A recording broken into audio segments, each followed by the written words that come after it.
Hey, welcome in. I'm Rita, and this is the story I'm telling myself. If you've ever felt like you're standing in your own way, you are not alone. Let's get into it.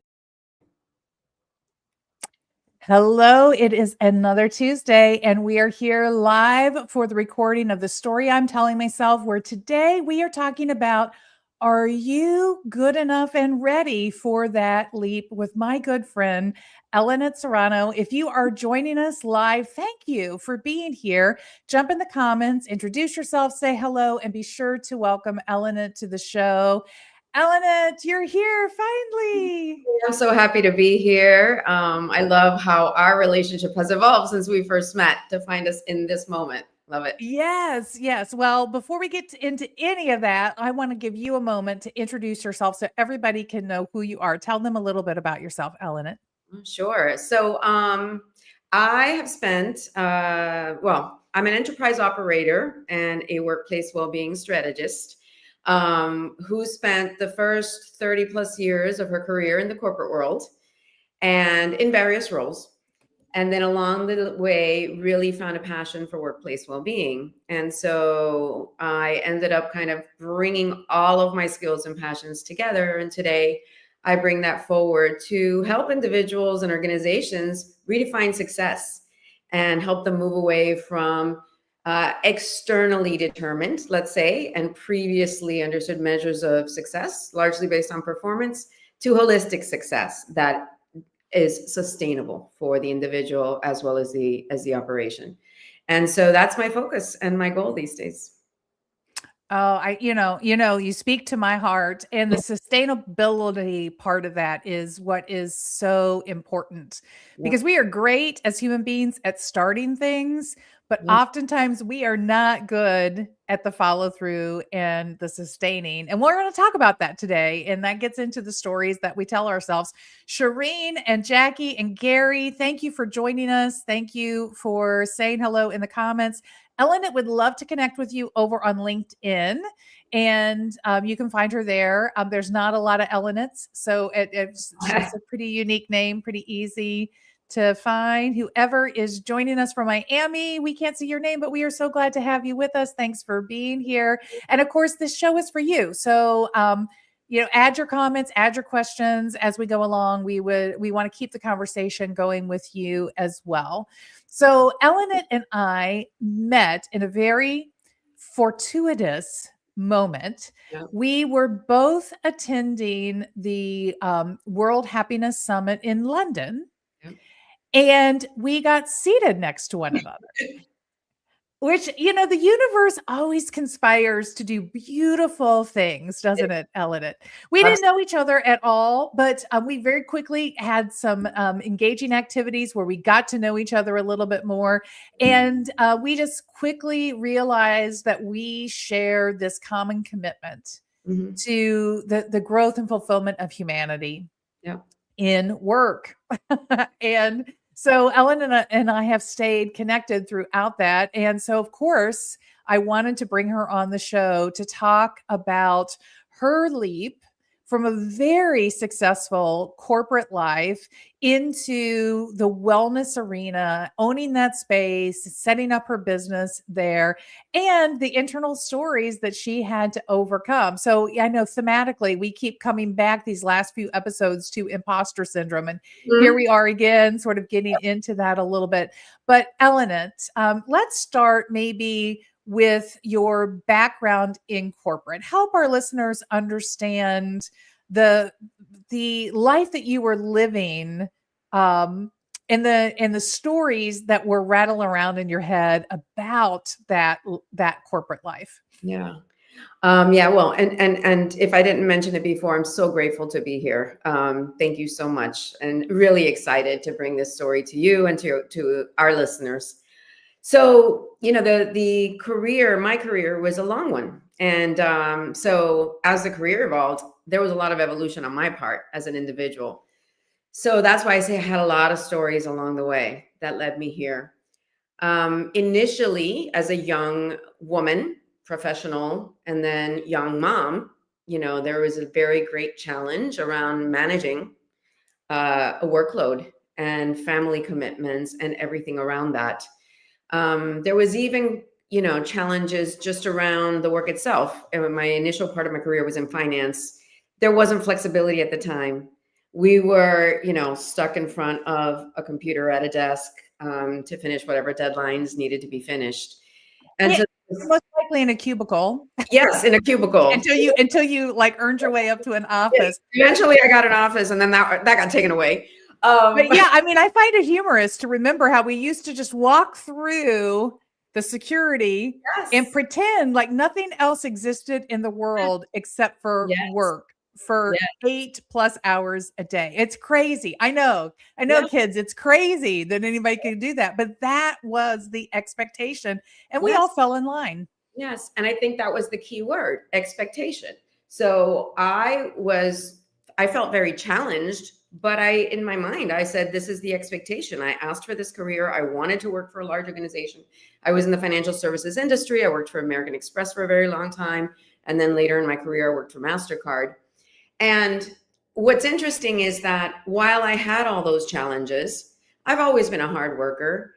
I was committed to doing a really good job. And so I kept getting opportunities to elevate in my career, and I took them. And of course, with that, the challenges continued. And so there I'm going was, to pause you. I'm going to pause you there because I think this is an important thing that we need to pause and talk about. And that is, what were the stories that you were carrying internally yes, about who you had to be and what you had to prove at work?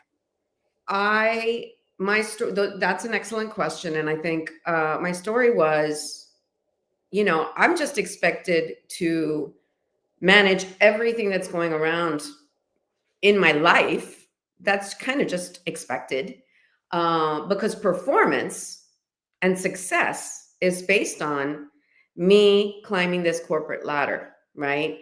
I went to school, I got my degree, I got an entry level position in an incredible company. I had the opportunity to continue to get promoted along the way. And there were some really interesting stories there around equity and things like that, maybe for another conversation. But in my mind, I kind of had to deal with whatever stress I was dealing with in order to move forward, because that's what success looked like. And that's what people expected of me. Because what you Well, get and is, I want to jump in and add to what you're saying from my experience as well. And I want to welcome Leslie. Leslie, you come every week. You're so delightful. Thank you for joining us today from North Carolina. So I agree with everything that you are saying. I started my career in corporate life. And one of the expectations that I felt was that you had to be about performance on the job, and that if you were letting any of your external personal life bleed in, yes, you were toast. There yes, was no space for that. But no, oh, by the way, in tradition, men climbing the corporate ladder had a wife back at home. I don't know how many times I said to my friends, I just need a wife at home. yes, yes. I have a really good friend and leader who used to tell me that all the time. Just like, I just need a wife. And I get it. We had a dual career family, yet for a very long part of the time, and I don't say this, in a negative way, so to speak, but for a long time, probably because I expected myself to do this, I was the one that was, carrying everything over and above the climb. And we know, because we do Well, the there was research. a whole song about this, right? You remember the song? I can bring home the bacon, fried Yes, up in a pan, right? exactly. Like, Exactly. yes, Yeah. women in the women's liberation movement at the time, we were on a mission to prove that we could do it all, have it all, and be Yes. it all. And, so I guess along the way, I finally rose. The point that I'm going to speak about now is I was a very senior level position. I was the vice president of finance, CFO for one of the divisions for American Express, Latin America. And, my life externally looked incredible, right? I had the job that I wanted. I had a beautiful family, husband, kids, gorgeous home. Externally, the white picket fence, 2.5 kids, all of that was there. And internally, I was really struggling. And I did not know, I was facing burnout, but I didn't even know what that was. Like, there wasn't a word that There was not a word for that back in There the was day, not girl. a There word. was not. There was not a word. There was like, yeah, women have to deal with that stuff. You get all of the messy stuff that you have to deal with along the way. And so I really got to the point where I thought, I just have to like leave my career. I don't know how else I'm going to manage this because nobody's helping me. And I didn't know where to go for help. And so I actually did at one point take a move out of my career for a while. And I learned a lot about myself. And if anybody ever has the opportunity to take a sabbatical or something like that, I strongly, suggest that you do it because I learned, first of all, I got to exhale. And then I really got to assess what were the things that I did not enjoy and that I could no longer sustain. And what were the things that I missed about Mm. my, what I had been able to do in my career. So one thing that I love to talk about, especially with young people who kind of, they look at their careers from a different perspective.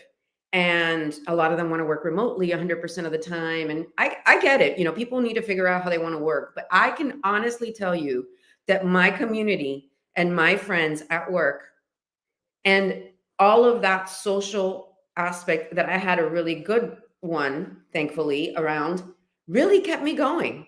So when I was out of balance, right, because there was such a big push and I didn't know how to manage my personal and family and I was so stressed, I had people that I could go to.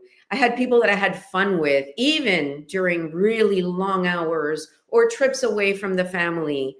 It kept me really excited about the things that I was doing. So I managed to find that balance. So I realized, when you're on your own, you don't have that. And if you're an extrovert like me, that's really important. And so it gave me a perspective to think about how I wanted to re-enter the corporate world because I decided that's what I wanted to do at the time. And obviously, financial reasons always come to play, right? Let's not assume that that's not a major decision maker, right? It is for most of us.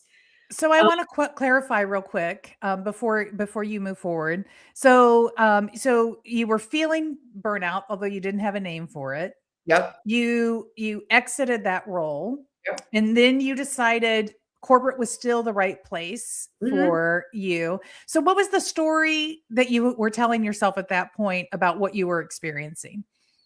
Um, the story was, and this one goes way back. Entrepreneurship is hard for any people that have Mm. made the switch. It's hard regardless. But especially if you're switching from a very broad focused strategic role with big challenges and lots of people to come together and collaborate to do them to a much smaller focus where you're wearing many hats and I did that in my corporate role, but there's a process that you have to go through in terms of, okay, I have to bring my thinking down to like what's manageable for me until I enable more growth and more scale for myself. So the thoughts that were going through my head were like, I'm not really sure that I'm ready for this, right? Like a lot of the plans that I was making were bigger than I was prepared to invest in. Oh, I love that. I Yeah. love that you say that because I recognize that in myself as well, and in people that I've coached stepping into that space, Yes. especially if you are equating success to the economics Mm-hmm. side of it. If you're Yep. looking at replacing your income, Yep. I had a guest earlier in the season, Allison, who talked about her journey as an entrepreneur, and that thing was always pushing against her.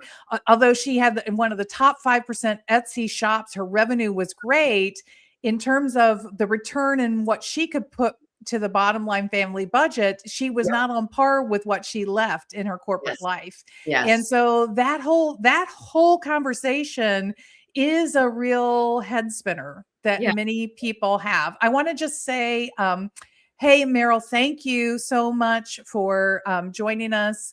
Glad to have you here. Hey, Bobby, great for being with us. Leslie said that she had her husband's boss had this burnout thing again in the hospital. It is not just women, by the No, way, that experience this. no. We've had many speakers at Wahasu who are men that are also Yeah. experiencing this. But I want to throw this question up real quick before we move on in your story. Leslie asks, do you believe that burnout is relative to each individual?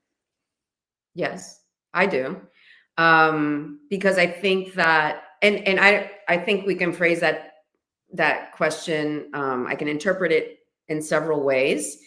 Um, I don't know if you mean based on the level that you can tolerate in terms of intensity in your own body, in your own mind. Um, I tend to think that when we're at a level that's very high stress, we kind of start to normalize it. And, my doctor would ask me, "Are you stressed?" And I'd be like, "No, I'm not stressed."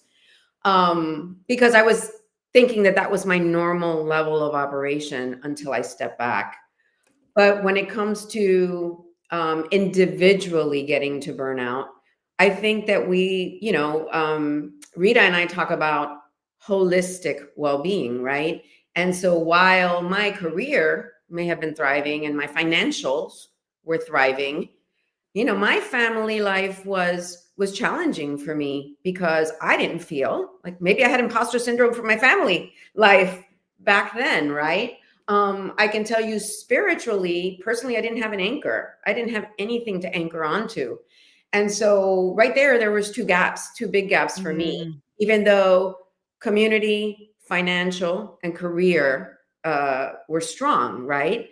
So that equation looks differently for everyone, and it changes at different times of your life. I was thinking about that very thing. I was thinking about what so many of millennials are talking about now about needing to care for parents while they're still raising children. I mean, there's all kinds of dynamics Yes. outside of just work that contribute to burnout because we understand now that this dichotomy that we grew up in corporate, that your work life and your personal life are two separate containers, just Yeah. does not hold. Nope.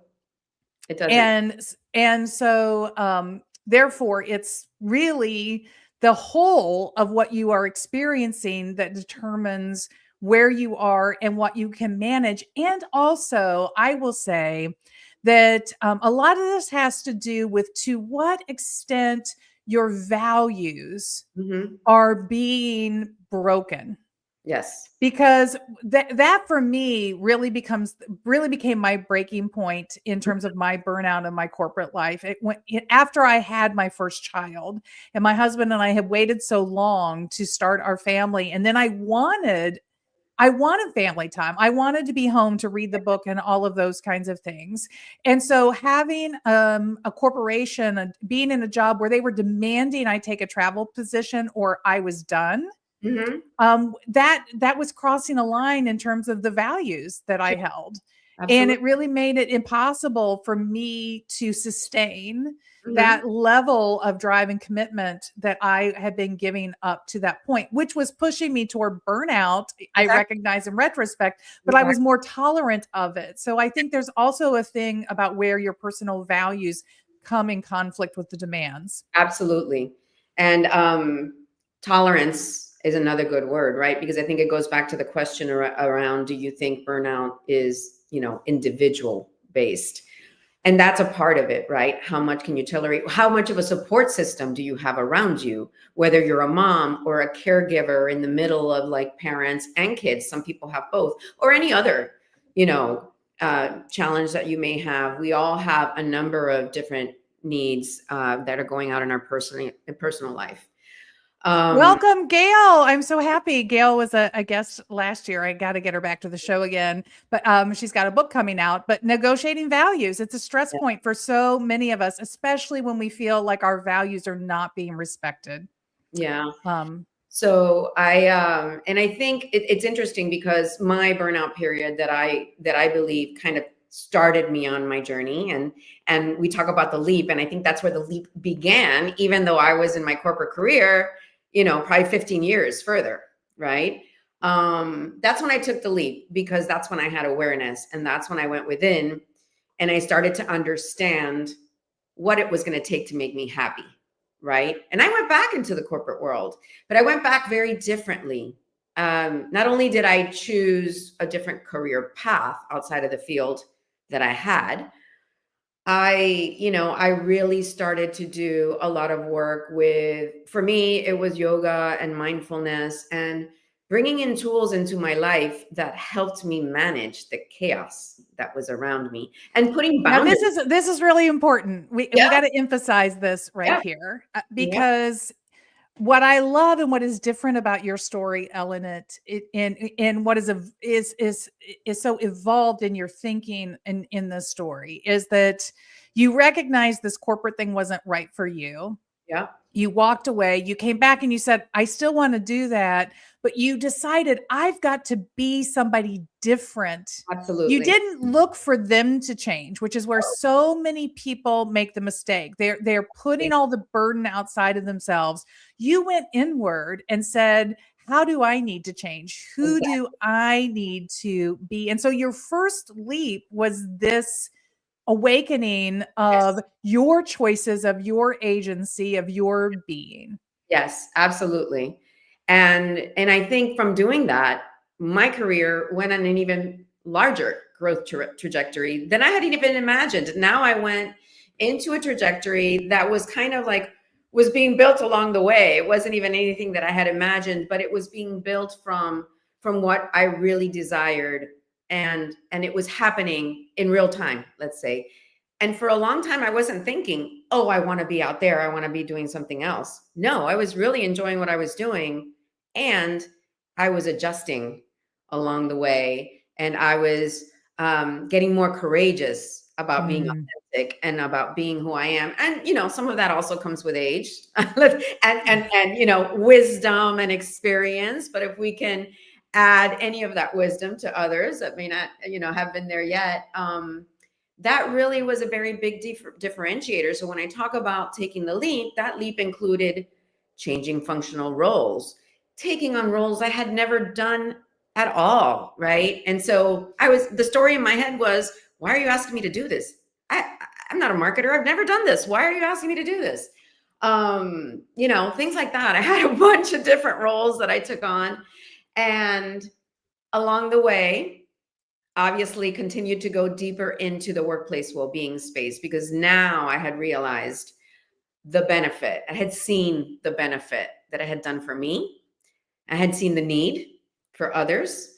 I had networked, I continued to learn, and I realized, wow, this is not something that's just needed for a few. This is something that's needed for many. And if people want to stay healthy and continue to grow in their life as well as in their career, something needs to shift. And so that gave me the courage to start doing something about it, even in the role that I was at. And you might, looking back, I was a vice president at a global level in a very big company, and people might say, oh, well, that that gives you kind of the the platform to do it. But on the contrary, the story I was telling myself was that people are not going to take me seriously if I Oh, yes. have these tools and the need for mindfulness and for some type of nervous system regulation in the midst of the chaos that we had. So that took me a while to get past. And luckily, when I started to just take small steps at incorporating some activities in the workplace, either for myself or garnering funding for other activities, people just started to open up, and say, hey, are you going to do another yoga class? So I'm also a yoga instructor and meditation certified. And they'd ask, hey, are you going to do another yoga class? Or can you come and speak to our team about resilience? People were reaching out, and that was kind of the universe saying to me, okay, you're on purpose here, which is ultimately my ultimate goal is to be on purpose for myself and for others to be on purpose, right? And being on purpose doesn't mean you do 100% of that thing, because I think that's also a bit of confusion today in today's environment. Being on purpose can mean, wow, I have these unusual circumstances around me, and there are things that are beyond my control. Financially, I have to do what I'm doing, or I have to take care for my family, and sick, etc. All of these things. But you can find a few minutes a day to shift your mindset to something that that brings that fire back in you. And it's not that fire of performance for somebody else, but that fire that lights you up. And that. Oh, wait, say that again. Say that again, because this is a really significant well-being tip. I'm going to call it out right here that Ellenit is dropping for all of us. Yeah. Yeah. I don't know how I said it, but instead of getting fired up for someone else and someone else's mission and goal, go within and find what fires you up and tap into that for at least a little bit every day, because that will begin to transform you. First of all, it fuels you beyond those few minutes that you do just that one thing. A lot of times I speak to people, and when they find something that lights them up, suddenly their energy grows. And now they have more energy to do all the other things that were making them crazy, right? But they have the energy to kind of move forward with momentum towards maybe that end goal that they're thinking about. So, for me, ultimately going within and just really understanding where you're at, what matters most to you. It sounds basic, but it's true. What matters most to you across all areas of your life. And then begin to think about, all right, how do I start to tweak that? Where can I make small shifts, micro habits that I can incorporate into my life? And then understand, and we know this because we've studied a lot of the same things, understand that as you go along, you're going to find yourself in a brand new part of the roadmap that may not necessarily look like what you thought it would be. You're still learning, though. You're still got to take with you everything that's happening along the way, because when you look back, you'll be able to connect the dots and say, oh, I see how that brought me and helped me to get to where I am. But you got to stay nimble and flexible and open and continue to put yourself out there and try. And I strongly believe that when you do that, when you are aware, you're clear, you are open, and you are not afraid to fail to a certain degree, even though we all have that imposter syndrome, afraid to fail, but you got to put yourself out there.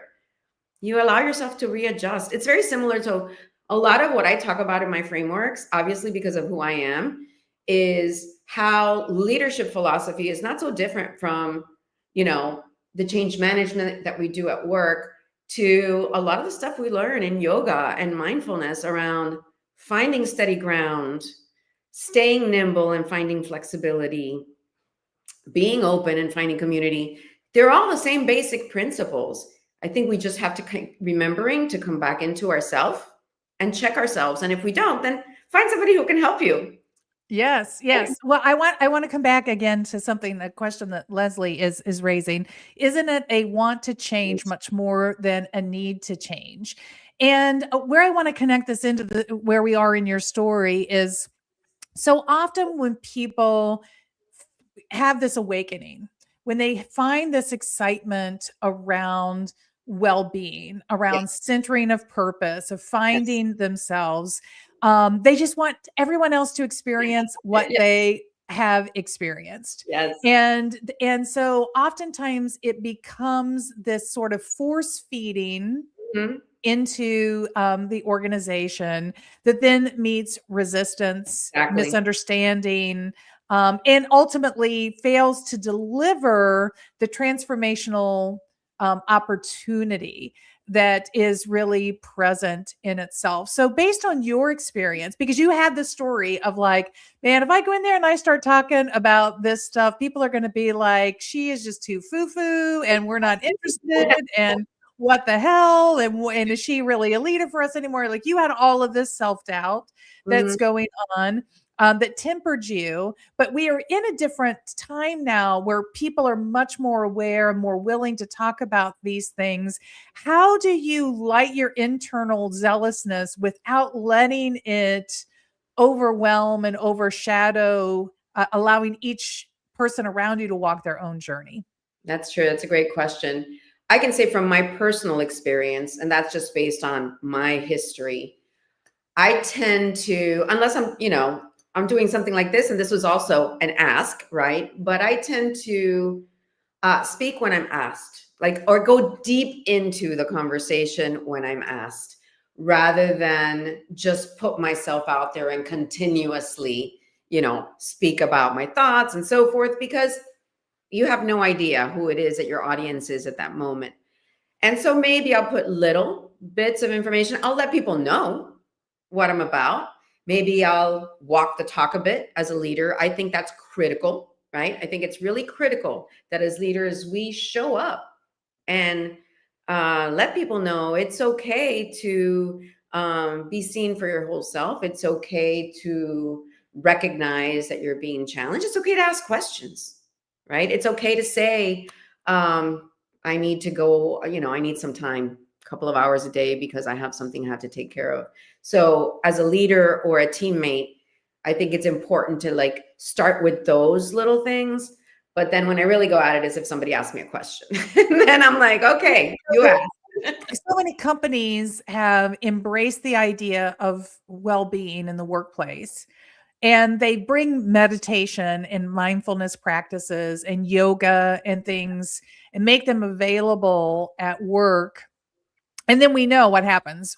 People feel stigmatized if they utilize it. Yeah. Because they are not performing on their job now. They're off doing that other thing, right? Or they just can't fit it like trying to have a schedule for mindfulness or whatever. Or sometimes there's an app, there's different things, but there's often not the um there's not the pathway to really help people walk into that. I mean, you went seeking, and you Mhm. went seeking outside of the workplace. You Mhm. found a yoga studio, and Mhm. maybe you want to talk a little bit about that as well. But there is this conflict that we Yes. are experiencing right now around what does wellness mean, and how do you, as an employer who believes in this, really offer it in a way that makes it truly and genuinely accessible and meaningful for Yes. employees.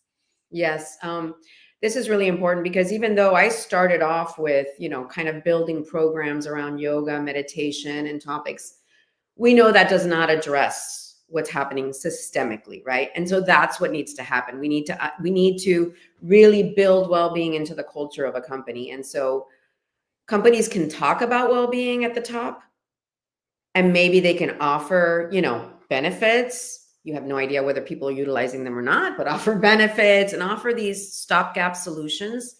But what really needs to happen is ownership at every level of the organization, and accountability and measurement. I mean, that's what we're getting to. And that's what those of us that really are ambassadors for well-being hope to be able to drive in the workplace, which is really changing what we're seeing in terms of engagement scores and mental health and, you know, um, isolation, and really building well-being into the culture of the organization, building it into the way organizations and work is designed, right? Teaching leaders a new leadership skill set, which becomes even more important as we think about how technology is really coming into the mix of work, and how our human skills become even more important as we move forward. So um, I think what really needs to happen is that full, I call it like the embodiment. And yes, we can help people, and I can talk a little bit about my path. We can have the yoga classes and allow people the space to come to them, or have a meditation room and allow people the room. But especially leaders, we have a huge workforce at our fingertips when you talk about leadership. The impact we have on the world, not just through those individuals, but everybody that they touch in the workplace or in their homes or in their community, is incredible. Most people will leave their job or are suffering a lot of the frustration they have because of their direct leader. Unfortunately, we've seen that so many times. I know you have an HR background, and so you know this. And so if we could get leaders to kind of change their skill set and really be accountable in a great part for not just the operational and financial performance, but also sustainable operations, which include the well-being of your team and the individuals that work for you, and the evolution of that. And we know that when that happens, there's success, not just for the individuals, but for the organization at large. What needs to happen is a complete shift. For me, going back to, I think what the question was, I somehow found a yoga class. I think that's the most important decision I ever made that shifted my life. I was running on that fire energy, right? The yang. In yoga, we talk about the yin and yang. I was on fire energy all the time. And if people even asked me to take a yoga class, I would say, why? If I'm going to go to a class, I just need to burn some calories. But I somehow found myself in a yoga class, and it was a performance-based yoga class. So I do all kinds of yoga now, but that one was performance-based.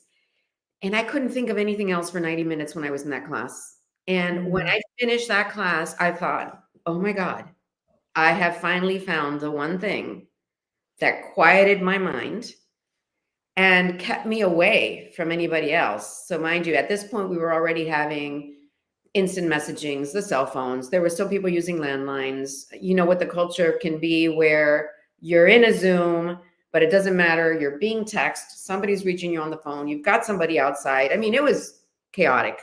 Plus anything going on at home. So I could literally go into a space where your phone was not allowed and just be in that moment for 90 minutes. And that's what got me, moving forward in my journey. And so I just wanted more and more of it. And as I learned more about yoga, I learned more about the philosophy. And then I challenged myself, talking about the stories I tell myself.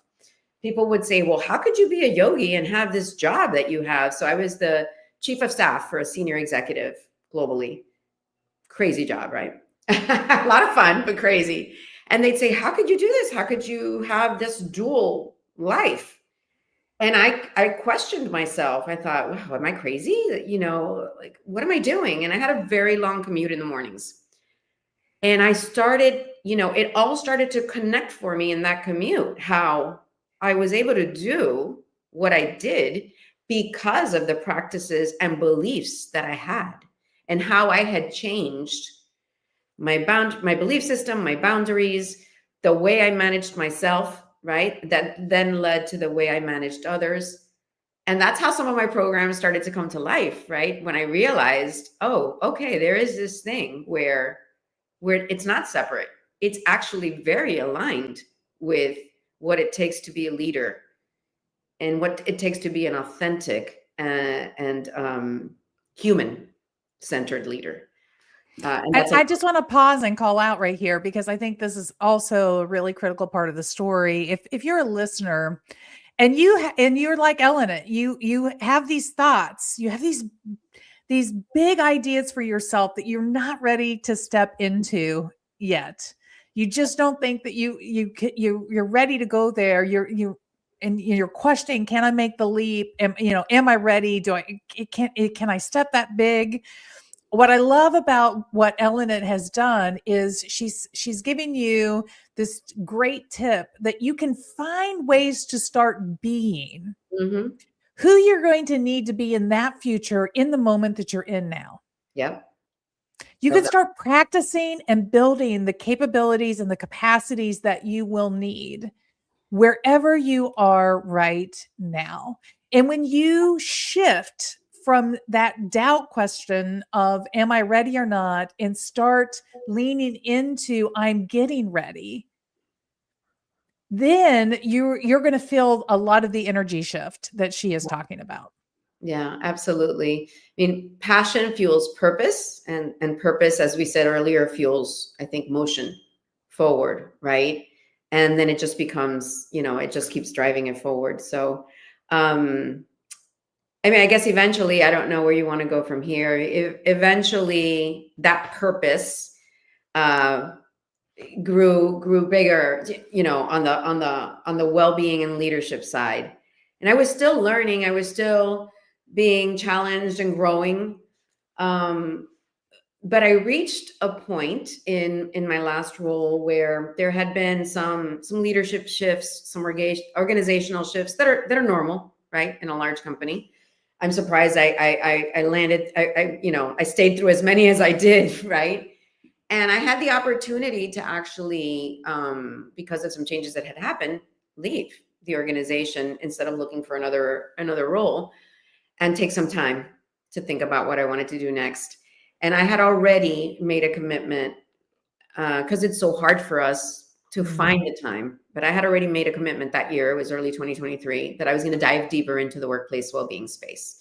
And that's when I joined the Global Wellness Institute, which I'm a part of, and I co-chair a committee with a great global group of experts focused on improving the well-being in the workplace around the world. And so I had joined that group, and these changes happened, and I just was able to tap within and know. I just knew this is the time. I think you asked, like, how do you know that you're going to take the leap? In my mind, I wanted a few more years, right? In my mind, I was doing this a few more years. I was having fun. I had another new role that I loved and learned, and then it was, no, I think this is the time to take the leap. And I knew it was right because I had peace with the decision. And I think that made all the, and I had a lot of people questioning me on whether or not, why aren't you looking for another job within the organization? Why aren't you doing everything you can? And I said, I did. And this still seems like the best decision for me at the time. And that's what it took. And then you start and then the process starts all over again. Right. Absolutely. Well, but we are at time, so we're not going to be able to get into all that. Layla, so thanks for introducing yourself. So happy to have you from Vancouver with us today.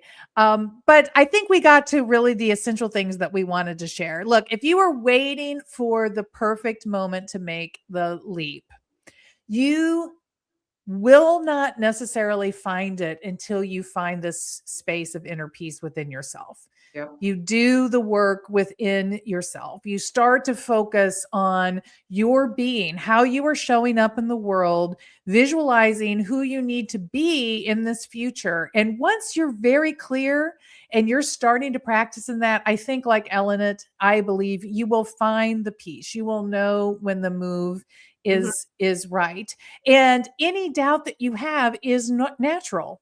Doubt isn't necessarily the story that should be holding you back. And it's that ability to be real with yourself and in tough conversation with yourself to challenge. Is that story of doubt something that really should be holding me back? Is there good discernment in that doubt? Yes, I've got work to do. Or is it just the inner critic fear that lives in the back of the mind for all of us? Yes. And all of us, the best news is this: all of us are more than capable of navigating that. If not alone, with the help of a really good coach or mentor along the way. Yep. Exactly. Ellenit, any parting words you would like to share with listeners who are thinking about this leap or are wanting to elevate their movement in terms of well-being in their lives or their workplace? Yeah, I think we've already mentioned them, but I would say in chronological order: go within, think holistically about all aspects of your life to understand exactly where it is that you want to find that harmony. Recognize that you're on a journey and the time is going to take whatever the time needs to be, but you are growing as long as you're doing what we just said, which is going within, taking action, because you're very clear, right? And you adjust accordingly. Stay flexible and nimble and open and curious. Meet a lot of people, especially in the areas you want to be in. If it's career focused, that's what I did. I started joining new groups and meeting new people like Rita, and diving deep, and you will find your path, and you might be surprised at what it turns out to be. So going back, just to close it off, to the stressed out CFO 20 years ago, that didn't know what was going on and knew I wanted something differently. Never in my wildest dreams did I think I would be talking well-being, strategy, execution, certified in yoga and meditation, and still bring a lot of that other self with me to the equation, to who I am today and what I offer. So that's why I say, stay open, stay flexible, and understand that you're learning all along the way. And when you look back and you see, you're going to see how all those dots connect. I love that call out because the visual that I had in my head as you were saying that is, yes, when you're in burnout, and I've been there, it's almost like you're down in a hole. It's like you've fallen into the well Mm-hmm. and you can see the light above you, but there is so much more sky and opportunity than what you can see while you're stuck in that hole. Yeah. So your first job is to climb out of the hole. Mm-hmm. And until you have emerged, you will not really know all that is possible for your future. Exactly. Love that. Well, come back again. Join us Tuesday of next week. My dear friend who is with us in the comments today, Gary Spencer from the UK, is coming. And we're going to have this amazing conversation where we're going to challenge you to think about, are you the architect of your future or the primary obstacle standing in its way? This is going to be a very powerful conversation. Gary's insights just hit me to the core of my being all the time. I love being in conversation with him, and I know that you will enjoy that as well. Thank you for joining us. Make sure that you share this episode with the people in your lives when it is out on Thursday of this week on the podcast channels, because there are plenty of people that need to hear Ellenit's words of wisdom. And we'll see you back here next week. Thank you, Ellenit. Thank you, Rita. Thank you, everyone, for joining and for your incredible questions. Have a great rest of your day. And make sure you connect with Ellenit on LinkedIn. See you next week. Bye. Thanks for joining us. If you love this episode, leave us those 5 stars and be sure to share this with a friend. And if you didn't, don't worry about it. See you back here next week.